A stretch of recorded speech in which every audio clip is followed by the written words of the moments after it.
Elshinta News and Talk. Hepatitis akut yang menyerang anak dikhawatirkan akan menjadi pandemi selanjutnya. Pasalnya, jumlah kasus di dunia semakin banyak, bahkan di Indonesia telah dikonfirmasi ada 15 kasus.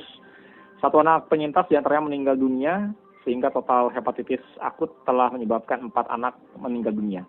Dengan semakin banyaknya kasus yang terjadi, bagaimana respon dari DPR? Saat ini kami sudah bersama dengan anggota Komisi 9 DPR RI, Rahmat Handoyo. Elshinta News and Talk. Pak Rahmat, langkah antisipasi seperti apa yang kiranya perlu kita lakukan, Pak? Atau minimal ada guidance lah dari pemerintah untuk memutus agar tidak terjadi lagi kasus-kasus seperti ini, Pak? Ya, sebelumnya salam sehat Mas Beri dan para Salam pendengar. sehat, Pak Rahmat Handoyo. Jadi begini, yang utama tentu kita nggak perlu panik, apalagi takut terhadap temuan penyakit baru ya, hepatitis misterius atau akut itu ya. Namun demikian, meskipun tidak takut, tidak khawatir, kita juga harus meningkatkan kewaspadaan, meningkatkan kecermatan kita terhadap situasi kekinian secara global. Dan di Indonesia apalagi WHO juga sudah menetapkan bahwa temuan hepatitis sudah dijadikan sebagai sebuah status kejadian luar biasa. Nah, apa yang dilakukan oleh pemerintah saya kira sudah tepat ya, memberikan satu informasi, memberikan satu edukasi, dan memberikan segera cepat dengan melakukan satu press release, kemudian juga day to day juga tiap perkembangan juga dilakukan. Nah, sekarang antisipasi apa terhadap kejadian atau penyakit yang baru ini? Yang pertama tentu kita sarankan, kita dorong kepada pemerintah agar sesegera mungkin, sesering mungkin, dan semasif mungkin, baik pemerintah pusat, pemerintah daerah, fasilitas-fasilitas kesehatan untuk mengedukasi, memberikan informasi terhadap apa sih gejala-gejala penyakit hepatitis ini gitu ya. Kemudian bagaimana menghindarkan dari penyakit ini.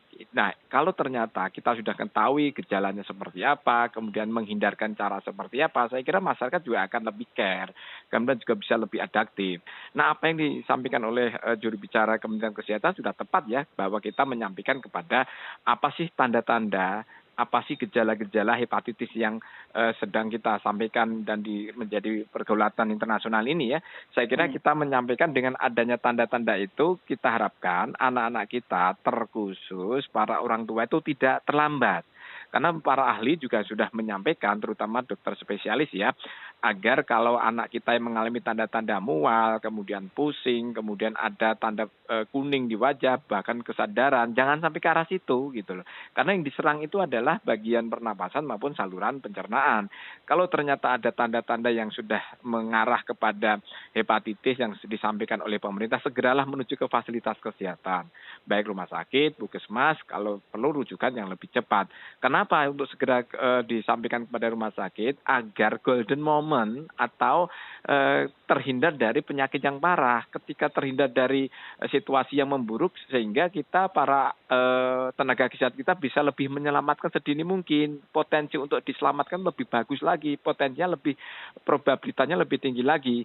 Nah, kemarin kita dapat informasi dari media maupun dari beberapa ahli ya, menyampaikan saudara kita atau anak kita yang mengalami atau menjadi meninggal karena penyakit ini, karena memang kondisi masuk ke rumah sakit sudah sedemikian seriusnya, sehingga potensi untuk diselamatkan semakin sulit. Nah, untuk itu saya kira momentum ini kita sampaikan kepada pemerintah, kepada pemerintah pusat dan semuanya untuk mengedukasi. Nggak perlu khawatir, tapi coba tetap waspada, ikutin dan taati day to day, perkembangan day to day terhadap apa yang disampaikan oleh pemerintah, rilis dari pemerintah. Nggak perlu kita tahu apa itu penyebabnya hepatitis, kemudian bagaimana apa itu penyakitnya hepatitis, sudah serahkan kepada ahlinya.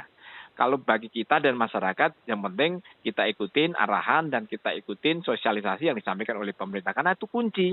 Kalau pemerintah memberikan edukasi yang tepat, memberikan edukasi yang masif, memberikan sosialisasi yang masif, saya kira masyarakat kita bersama-sama akan bergandengan tangan. Minimal kita akan care, minimal akan aware bagaimana menghindarkan, bagaimana terhindar dari penyakit hepatitis. Yang saat ini yang paling utama tentu adalah protokol kesehatan. Apalagi kan ini kan penyakit menular kan. Satu kegiatan dengan protokol kesehatan, kita dua langkah yang bisa kita hindarkan. Yang pertama adalah pandemi COVID-19 yang belum berakhir. di satu sisi juga ketika kita protokol kesehatan yang tepat, saya kira juga bisa terhindar anak-anak kita dari hepatitis. Dan yang paling utama Mas Beri, pola hidup sehat terus kita gelurakan ya, agar kita makan makanan seperti yang disampaikan oleh pemerintah, makanan yang matang, kemudian makanan yang sehat. Saya kira menjadi salah satu cara kita untuk bisa terhindar dari hepatitis. Kalau soal teknis apa itu penyakit, serahkanlah kepada ahlinya. Kita nggak perlu pusing nanti malah takut. Biarlah kita serahkan kepada ahlinya, biar bagaimana koordinasi dengan WHO, bisa berkoordinasi dengan negara lain untuk memerangi penyakit hepatitis akut ini. Begitu, Mas. Ya, yang paling penting adalah kita mengenali gejalanya, dan ketika gejala awalnya itu sudah diketahui, secepat mungkin datang ke vaskes, sehingga tadi ya, periode untuk menyelamatkan anak-anak ini bisa sesegera mungkin tertangani medis begitu, Pak. Betul sekali. Jadi kunci utama saat ini adalah agar anak-anak kita itu, terutama orang tua, mengenali apa itu gejala penyakit hepatitis yang sudah disampaikan dan disebar oleh media sosial ya. Mual, kemudian pusing, kemudian diare, kemudian ada kejadian kesadaran menurun. Amit-amit jangan sampai ketika sudah kuning kita larikan ke rumah sakit gitu ya. Kalau sudah gejala itu kuning sudah kan terlambat ya, bisa dikatakan. Bukan terlambat, artinya kan itu sudah cukup fase yang berat gitu ya. Nah, agar tidak terjadi fase yang berat, terhindarkan fase yang berat, ya ikuti tadi yang disampaikan oleh pemerintah. Ada fase gejalanya, kemudian ada gejala yang lebih lanjut lagi. Nah, sebelum gejala kelanjut, kita sarankan agar siapapun anak kita yang mengalami gejala mirip hepatitis yang disampaikan oleh pemerintah, saya kira segeralah kita dorong agar orang tua kita untuk menuju anaknya dibawa ke rumah sakit maupun fasilitas kesehatan yang lain. Mas Ferry. Pak Rahmat, kita jeda dulu ya Pak. Kami masih bersama dengan anggota Komisi 9 DPR RI, Rahmat Handoyo. Kita masih membahas tentang hepatitis akut yang diduga menyerang anak-anak dan sudah dianggap terjadi di Indonesia. Bagaimana caranya agar tidak semakin menyebar kasus-kasus ini ke anak-anak yang lain?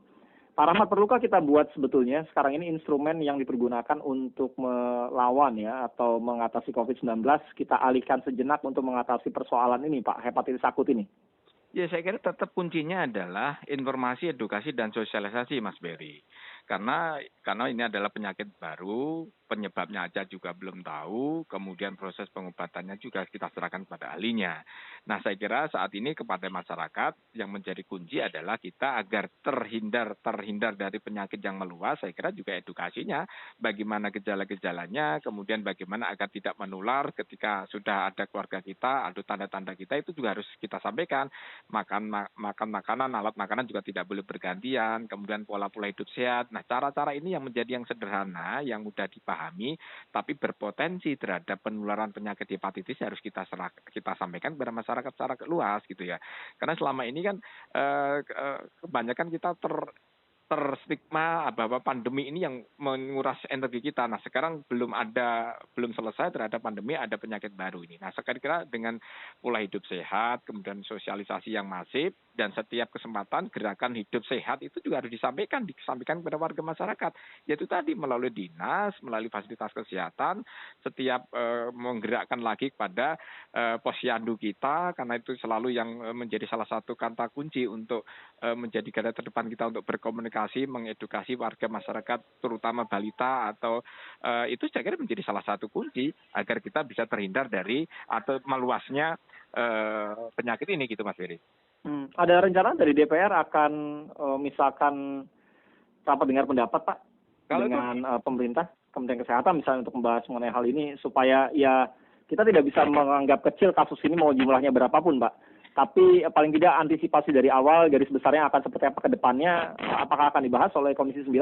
Ya, itu sudah otomatis ya, meskipun saat ini masih reses, kami rapat di daerah pemilihan masing-masing, koordinasi dengan konstituen, tetapi kita koordinasi dengan pemerintah kan tidak harus di dalam satu rapat. Kita informal selalu koordinasi dengan Pak Menkes, koordinasi informal dengan para dirjen, kita juga punya grup WhatsApp di kementerian dengan Komisi 9. Itulah salah satu cara kita untuk memberi masukan, berkoordinasi dengan pemerintah. toh pada akhirnya pada saat nanti resmi dengan Komisi 9 rapat melakukan suatu koordinasi, ya kita akan memberikan support. Pertama, support pasti akan pada anggaran, karena ternyata penyakit-penyakit ke depan itu banyak kan pada virus. Kita dorong agar pemerintah memberikan satu anggaran yang cukup terhadap pembentukan atau penciptaan vaksin misalnya gitu, terus kemudian pengendalian mitigasi terhadap penyakit hepatitis ini misalnya. Nah, ini salah satu cara kita untuk berkoordinasi kepada Komisi 9 dengan pemerintah, dengan Kementerian Kesehatan, agar kita bisa memitigasi dan bisa mengkanalisasi agar penyakit ini tidak meluas. Dan yang kedua adalah kita berikan support kepada pemerintah untuk memberikan anggaran yang cukup terhadap sosialisasi, edukasi juga melewat media sosial, kemudian juga ide langsung pada masyarakat. Ini menjadi salah satu kunci untuk kita sampaikan kepada pemerintah. Intinya Mas Beri, bahwa kita sudah berkoordinasi secara informal kepada pemerintah, namun secara resmi tentu kita akan lakukan setelah masa reses ini selesai, Mas Beri. Oke, kita dengar pendapat masyarakat dulu Pak ya. Satu penelpon saja, Ibu Herlina di Cinere. Halo Bu Herlina. Halo, selamat sore. Sore Bu Herlina. Sore Silakan, Bu Herlina. Dengan ada anak-anak ini, hepatitis B itu sudah dari dulu sudah ada. Sekarang tinggal memawas diri orang tuanya untuk mengawasi anak-anaknya. Jangan jorok. Jorok itu dalam cuci tangan lah. Kalau habis bermain-main dari mana-mana, berikanlah waktu dia istirahat tidur siang. Ini di rumah saya sini nih, kalau nggak tidur siang, saya bilang, masuk nggak tidur siang? Iya. Kan kamu dapat libur. Ayo, nanti sore jam 4 baru main lagi. Jadi... sayang sekali Bu Herlina terputus. Tapi paling tidak betul ya, orang dewasa lah yang punya concern harusnya lebih aware terhadap anak-anak, begitu ya Pak Ramadhan dulu ya? Betul, apa yang disampaikan oleh Bu Herlina saya tangkap sudah betul dan saya setuju sekali. Intinya adalah bagaimana kita pola hidup sehat, gerakan hidup sehat, gerakan masyarakat hidup sehat itu menjadi salah satu kata kunci. Karena penyakit-penyakit yang menular itu kan kebanyakan dari virus, bakteri. Nah, kebetulan adalah saat ini yang mengemuka adalah hepatitis yang menular, itu bisa ditertularkan dari pola hidup. Terutama pada tetangga kita atau anak main kita atau saudara kita, keluarga kita ada yang punya penyakit itu, ternyata itu kan bisa menular. Ternyata kalau kita edukasi, sosialisasi, makanan dengan piring yang sama, kemudian sendok yang sama, kemudian gelas yang sama, ketika itu bisa menjadi salah satu alat menular. Nah, pola-pola hidup yang sederhana, yang mudah itu bisa kita sampaikan kepada masyarakat.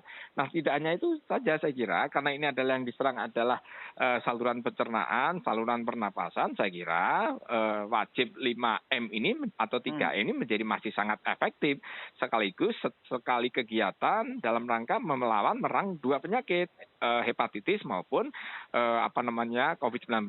Tapi yang disampaikan oleh Bu Herlina tepat sekali, kuncinya orang tua agar mengedukasi anak-anak kita agar pola hidup sehat, istirahat yang cukup, kemudian bagaimana hidup dengan sering membudayakan cuci tangan, kemudian menggunakan hand sanitizer, cara-cara sederhana tapi itu bisa mengantisipasi, bisa memitigasi dan bisa meminimalkan penyebaran hepatitis. Begitu Mas Beri. Baik.